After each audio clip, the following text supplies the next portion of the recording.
আলাইকুম রহমতুল্লাহি বারাকাতুহু নাহমাদুহু ওয়া নুসাল্লি আলা রাসূলিহিল কারীম আম্মা বাদ।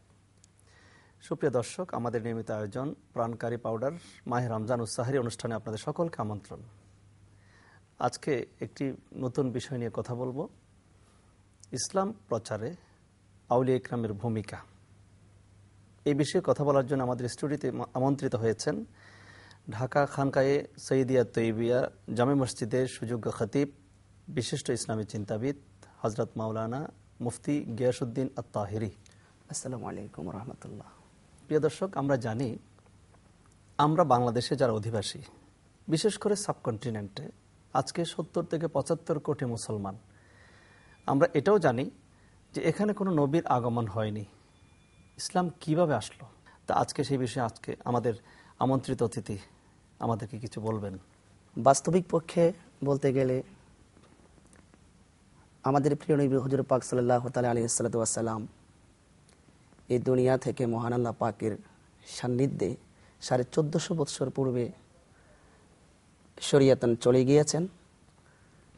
যুগে যুগে আল্লাহ পাক রব্বুল আলামিন আল্লাহ পাকের যে বিধানাবলী কিয়ামত পর্যন্ত অক্ষুণ্ণ রাখবেন। বাস্তবিক পক্ষে এটাও বুঝতে পারি, বলা হয়েছে the holy Quran is the constitution of human life. আল কোরআন হলো সমস্ত মানব জাতির জন্য সংবিধান। সেই সংবিধানের মধ্যে বলা হয়েছে একমাত্র ইন্নাদ-দীনা ইনদাল্লাহিল ইসলাম, ইসলামই হলো আল্লাহ পাকের একমাত্র মনোনীত ধর্ম। Islam is the complete code of life. ইসলাম হলো একটি মানুষের জীবনের সর্বক্ষেত্রে গ্রহণযোগ্য একটি ধর্ম। আর সেই ধর্মকে যুগে যুগে আল্লাহ পাক পৃথিবীতে অক্ষুণ্ণ রাখবেন। রাসূল পাক সাল্লাল্লাহু আলাইহি ওয়াসাল্লাম পর্দার আড়াল হওয়ার পর বলা হয়েছে, অন্য এক জায়গায় বলা হয়েছে ইন্নাল উলামা ওয়ারাসাতুল আম্বিয়া, আলেমগণ হলো রাসূল পাকের ওয়ারিস। তো রাসূল পাকের বিধানাবলী যুগে যুগে আল্লাহ প্রদত্ত বিধানগুলো পৃথিবীর মধ্যে প্রতিষ্ঠিত রাখার জন্য আউলিয়া ইকরামদের অবদান অনস্বীকার্য। বিশেষ করে পাক ভারত উপমহাদেশের মধ্যে ইসলামকে প্রচারের ক্ষেত্রে যার নামটি শিরোনামে আনতে হয়, সে খাজা গরিবে নওয়াজ। ভারতবর্ষে যিনি রাসূল পাকের গোপন নির্দেশে যিনি ইসলামকে নাস্তিক এবং বিধর্মীদের কাছে ইসলামের রূপরেখাকে সঠিকভাবে তুলে ধরার জন্য যিনি মদিনাওয়ালার পক্ষ থেকে মেহমান হয়ে সেই হিন্দুস্তানে এসেছিলেন, সে খাজা গরিবে নওয়াজ মঈনুদ্দিন চিশতি রহমতুল্লাহের নাম অনস্বীকার্য। যিনি আসার প্রাককালে সেখানের মধ্যে কোনো মুসলমান ছিল না। যিনি এসে ইসলামের রূপরেখাকে, আল্লাহ এবং রাসূল পাক সাল্লাল্লাহু আলাইহি ওয়াসাল্লামের বিধানাবলীকে সঠিক রূপে যখন তাদের মাঝে উপস্থাপন করলেন, তখন দেখা গেল যে দিনে দিনে কালের বিবর্তনে অসংখ্য অগণিত হিন্দুরা সেই ইসলাম ধর্মের দীক্ষায় দীক্ষিত হয়ে তার ইসলাম ধর্ম গ্রহণ করেছেন। তো সেটা দেখা গেল বিভিন্ন ধর্মাবলম্বী লোকজন সেখানের মধ্যে অবস্থান করছিল, কিন্তু সমস্ত ধর্মই তো পরিত্যাজ্য। ইসলামই হলো একমাত্র ধর্ম, যে ধর্ম সাথে অন্য কোনো ধর্মের কোনো তুলনাই নাই। একটা কথা বললেন যে খাজা মঈনুদ্দিন চিশতি রহমতুল্লাহ যখন আসলেন, যে লক্ষ লক্ষ মানুষ ওনার দিকে ধাবিত হয়ে ইসলাম ধর্মকে সুন্দর আদর্শ দেখে, এখানে একটা বিষয় যে আজকে অনেকে ইসলাম মানে বোমা ফাটিয়ে তরবারের যুগে জোর দেখিয়ে ইসলাম প্রতিষ্ঠা করতে চায়। এটা কিন্তু আউলিয়া ইকরামের আদর্শ ছিল না। আউলিয়া ইকরাম ইসলাম প্রচার করেছেন তাদের প্রেম দিয়ে, ভালোবাসা দিয়ে, আদর্শ দিয়ে, চরিত্র দিয়ে। খাজা মঈনুদ্দিন চিশতি এসেছেন, তিনি জয় করেছেন। ওনাকে চেহারা দেখেই কিন্তু অনেকে কালমা শরীফ পড়ে দিয়েছিল।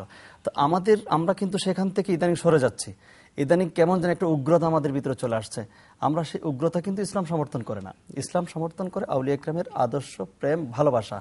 তো এই যে ঠিক একইভাবে আপনি আউলিয়া ইকরামের কথা নিয়ে, খাজা মঈনুদ্দিন চিশতি রহমতুল্লাহর কথা, তিনি যখন এসেছিলেন একজন মুসলমানও ছিল না, আর তিনি যখন ইন্তেকাল করেন 90 লক্ষ মানুষ ওনার জানাজার মধ্যে শরীক হয়েছে। তো এই আউলিয়া ইকরামের কথা কোরআন এবং হাদিসের দৃষ্টিতে তাদের মর্যাদা কি একটু বলেন। অবশ্যই আল্লাহ পাক রব্বুল আলামিন পবিত্র কোরআন কারীমের মধ্যে বলেছেন, কুন বিসমিল্লাহির রহমানির রহিম কুনু মা'আস সাদিকিন, তোমরা সত্যবাদীদের সঙ্গে হও এবং সত্যবাদীদেরকে অনুসরণ করো। অর্থাৎ সত্যবাদী বলতে আউলিয়া ইকরামদের চাইতে তার সত্যবাদী কে হতে পারে। সুতরাং আউলিয়া ইকরামদের পথ মতকে অনুসরণ করা এবং আউলিয়া ইকরামগণ যেরকমভাবে চলেছেন আর যে কথাটা বলেছেন সেই কথাটার সাথে একটু যোগ করে বলতে হয়, ইসলাম মানে হলো শান্তির ধর্ম। শান্তির। ইসলাম শান্তির ধর্ম, ইসলাম একতার ধর্ম, ইসলাম মানবতার ধর্ম, ইসলাম ভ্রাতৃত্বের ধর্ম। ইসলাম অশান্তিকৃত মানুষদেরকে শান্তির পথে এনে অশৃঙ্খল মানুষকে শান্তির দাওয়াত দিয়ে শৃঙ্খলে আবদ্ধ করার নামই হলো ইসলাম।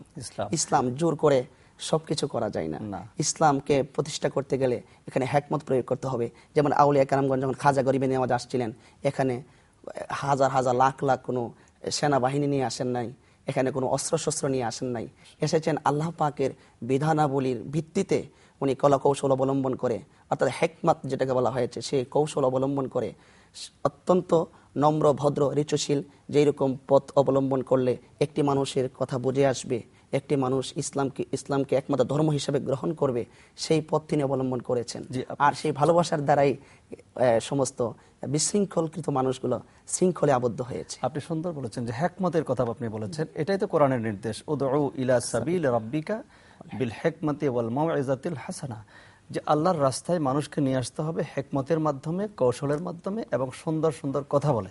রাসূল পাক সাল্লাল্লাহু আলাইহি ওয়াসাল্লাম বিদায় হজ্জের ভাষণে সেটাই বলেছিলেন যে স্টেট যদি ইসলামী স্টেট হয়ে যায়, এখানে মুসলমান বসবাস করবে, এখানে বিধর্মীরাও বসবাস করবে, অন্যান্য ধর্মাবলম্বী যারা আছে তারা বসবাস করার অধিকার অবশ্যই আছে।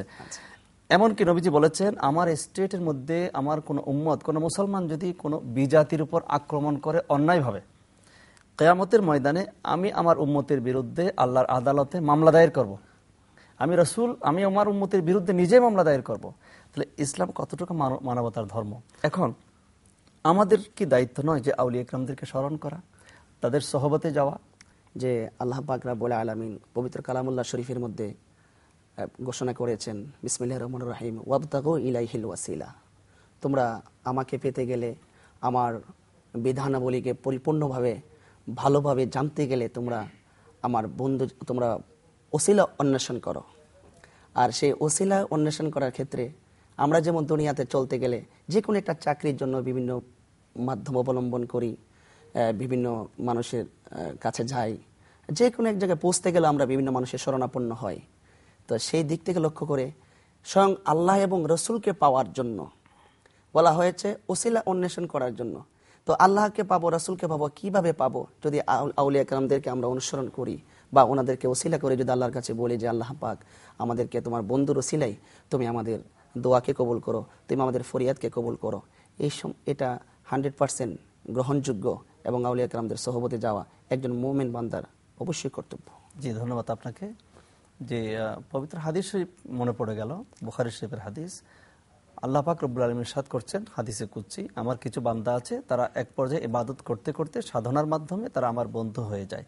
তখন তাদের যে কোনো কথা, ওয়া ইন সাআলানি লা উ'তিয়ান্নাহু, তারা যখন আমার কাছে কিছু আবেদন করে আমি আল্লাহ অবশ্যই অবশ্যই তাদের আবেদন রক্ষা করে, আবেদন কবুল করে থাকি। তো এই জন্য আল্লাহর প্রিয় বন্ধুদের কাছে আমাদেরকে যেতে হয় আল্লাহকে পাওয়ার জন্য, আল্লাহর রাসূলকে পাওয়ার জন্য। সুপ্রিয় দর্শক, আজকে আমরা এতটুকু। ইনশাআল্লাহ আগামী কাল আবারও দেখা হবে অন্য আরো একটি বিষয় নিয়ে। ওয়া আখিরু দাওয়ানা আলহামদুলিল্লাহি রাব্বিল আলামিন। আসসালামু